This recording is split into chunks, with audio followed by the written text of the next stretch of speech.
Pernah dengar hadis ini? Awal Ramadan rahmah, awsatuhu maghfirah, wa akhiruhu itkum minan nar. Awal Ramadan itu rahmat, pertengahannya ampunan, ujungnya itkum, pembebas dari neraka. Pernah dengar itu? Hadisnya matruk. Matruk, semi palsu. Urutan nomor 2 terburuk dalam silsilah ilmu hadis. 1 maudhu, 2 kemudian matruk. Ya, hati-hati. Ya, nanti ada yang disebut dengan 3M. 3M. 1 maudhu. Ini yang paling parah. Kedua, matruk. Ketiga, mungkar. Hati-hati. Maudhu, hadis palsu, memang sengaja bikin hadis. Informasinya bukan dari Nabi SAW, sengaja dipalsukan. Hati-hati teman-teman sekalian, banyak yang seperti ini. Ya, ikhtilafu ummati rahmah. Perbedaan pendapat di antara umatku adalah rahmat. Hati-hati, itu hadis palsu, hadis maudhu. Awas, hati-hati. An-nadhafatu minal iman, kebersihan bagian dari iman, itu hadis palsu, hadis maudhu. Dan banyak nanti yang tersebar di masyarakat. Bukan informasinya tidak bagus, kalimatnya bagus, tapi Nabi tidak pernah mengucapkannya. Cuman orang kebanyakan mengatakan ini dari Nabi. Pernah dengar hadis ini? Makan saat lapar, berhenti sebelum kenyang. Pernah dengar? Nah, itu palsu, maudhu. Bahkan palsu banget. Saking palsunya, di kitab hadis palsu pun tidak ditemukan. Silahkan cek. Saking palsunya. Dalam kitab-kitab hadis palsu tidak ditemukan. Cuman ada di satu kitab. Ya, namanya Ar-Rahmah fit Tibbi wal Hikmah. Karangan Syekh Jalaluddin As-Suyuti. Tentang kisah. Ada kisah terkait dengan kalimat itu. Diduga sebagai hadis dimunculkan. Hati-hati, banyak menyebar nanti setelah fitnah kubra. Ada orang mau dieksekusi, begitu mau dieksekusi ditanya, karena sering memalsukan hadis. Berapa telah banyak hadis Anda palsukan? Dia katakan arba'ina alfan, 40.000 hadis. Bayangkan satu orang 40.000 hadis. Karena saking mudahnya orang berbuat begitu, sampai-sampai Nabi mengatakan dari sejak dulu, dari awal-awal di masa kenabian, man kadzaba alayya muta'ammidan falyatabawwa maq'adahu minan nar. Siapa yang mencatut namaku? Hati-hati. Memalsukan diriku, mengatakan ini dariku, maka seakan-akan dia telah pesan kapling di neraka. Siap-siap tempatnya di neraka. Kayaknya sudah pesan kapling tuh. Ya. Gampang, bikin hadis tuh gampang. Sampai kalimat-kalimatnya terasa bagus, benar, disandarkan pada Nabi. Salah. Kalau Anda ikut pelajaran ilmu hadis yang di Indonesia, itu guru kita sering mencontohkan saking gampangnya orang bikin hadis palsu, orang Jawa dengan orang Sunda berdua bisa bikin tuh. Ya. Orang Jawa, Sunda, sudah tua, sepuh. Sepuh disebut dengan syekh. 2 orang sepuh disebut dengan syekhan. Dalam ilmu hadis, syekhan Bukhari Muslim. Al-Bukhari dan Muslim. Ini orang Jawa, orang Sunda bikin hadis palsu. 2 orang sepuh syekhan.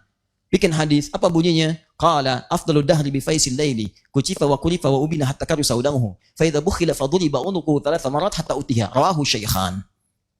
Paham? Tidak. Yuk kita terjemahkan. Ini nahunya benar semua. Sorofnya bagus. Bahasa Arabnya lengkap. Afdalud dahri. Dahar yang paling afdol.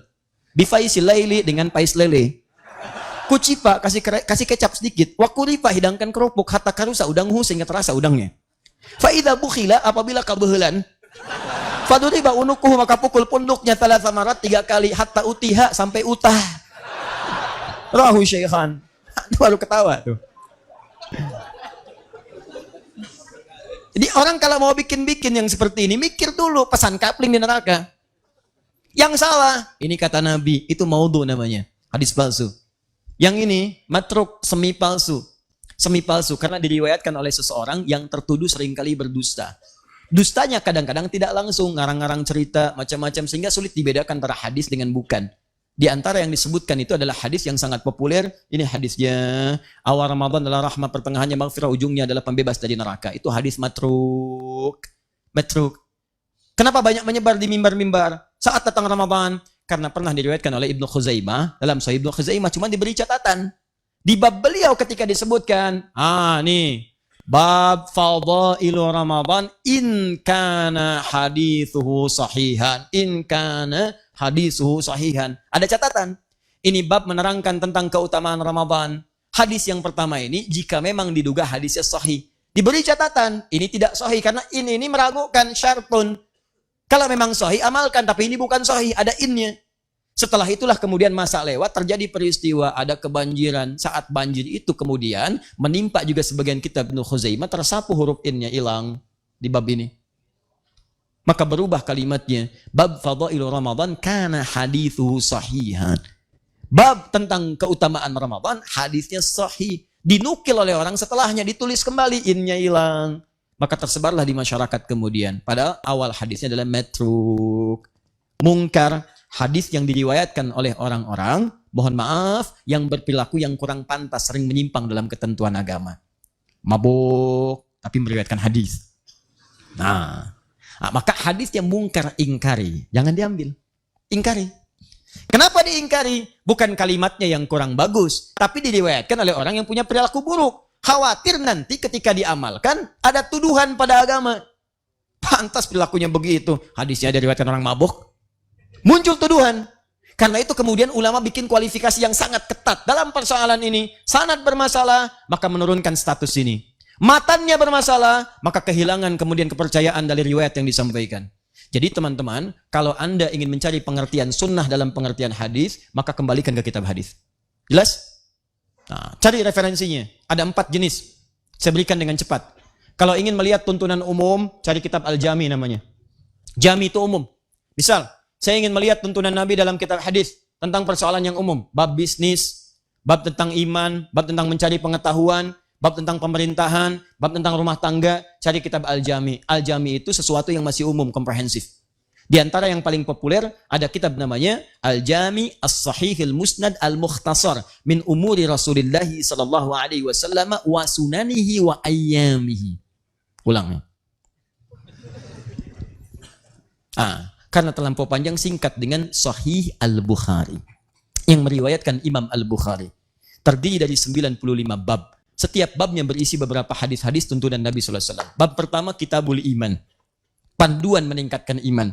Jadi kalau antum, maaf ya, iman sedang naik turun, pengen stabil, naik, nggak pernah turun. Maka bagaimana caranya? Lihat sunnahnya. Di mana sunnah ditemukan? Di kitab hadisnya. Apa kitabnya? Jami' Sahih. Sahih Al-Bukhari. Buka bab pertama, namanya Kitabul Iman. Ada 57 hadis. Pelajari itu semua, amalkan dalam kehidupan, maka iman Anda akan terasa naik, dan tidak pernah turun. Paham sampai sini? Nah, ini yang disebut dengan pengertian sunnah dalam pengertian ilmu hadis. Kedua, ada yang disebut dengan sunan. Sunan, awas hati-hati. Ada sunan dalam pengertian kitab hadis. Sekarang banyak istilah sunan tuh. Awas hati-hati. Bawa ke cerita, bawa ke macam-macam. Ya, ada sunan kitab, ada sunan Kalijaga, ada sunan Kalijodo, ada sunan Kaliciliwung, ada macam-macam. Ya, nah, kita kembalikan. Kalau disebutkan sunan dalam pengertian ilmu hadis, maka itu yang dimaksud kitab-kitab hadis yang disusun berdasar urutan fikih.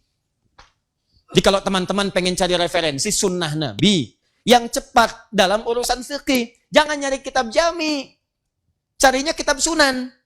Sunan Abu Daud, Sunan An-Nasai, Sunan At-Tirmidzi. Sekalian saya lurusin nih. Ada sebagian orang kalau nggak Bukhari, nggak sahih nih. Saya nggak mau terima, hadisnya nggak sahih. Berarti dia belum paham ilmu hadis. Dia nggak ngerti ilmu hadis. Yang dimaksud di Sahih Al-Bukhari, itu yang dikumpulkan oleh Imam Al-Bukhari dalam kitab beliau, dalam masalah-masalah umum. Semua hadisnya sahih memang betul, tapi tidak mencakup semua persoalan.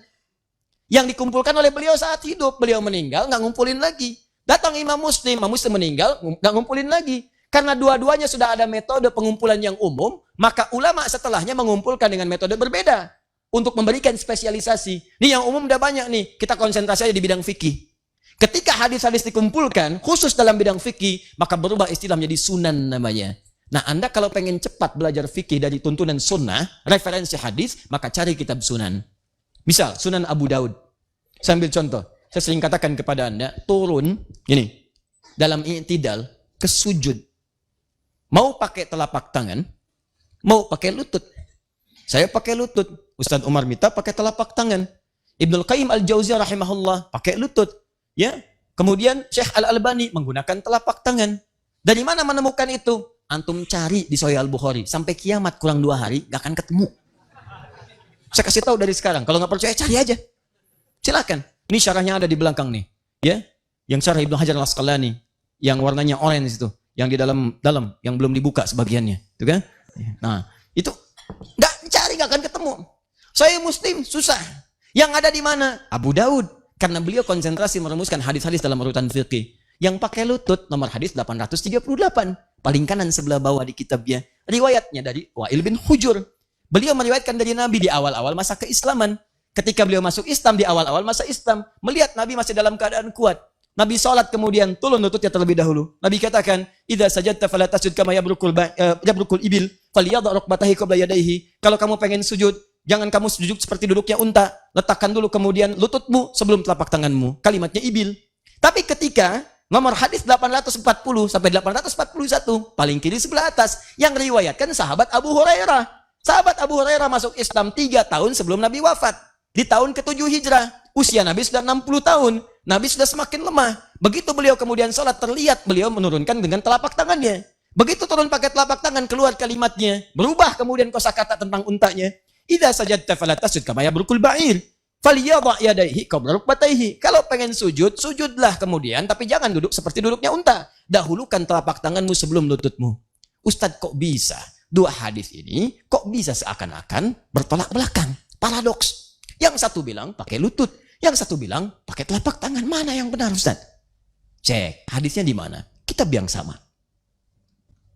Yang meriwayatkan siapa? Dua orang berbeda.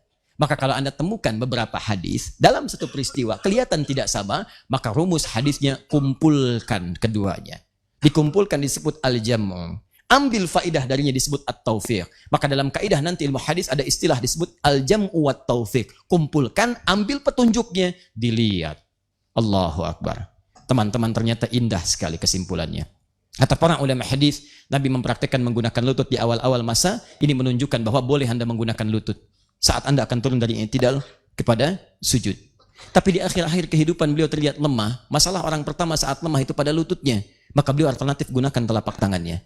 Maka turun menggunakan telapak tangan. Karena itu pada yang pertama disebut ibil, unta biasa. Karena unta nanti ada 4 sampai 5 istilah. Ada ibil, unta umumnya. Ada jamal, unta jantan. Hatta yajal jamalu fi samil khiyat. Ada naqah, unta betina. Naqatallahi wa suqyaha fakadzabuhu fa'aqaruha fadamdama alaihim rabbuhum. Ya, dan seterusnya ayat. Kemudian ada yang keempat, ba'ir.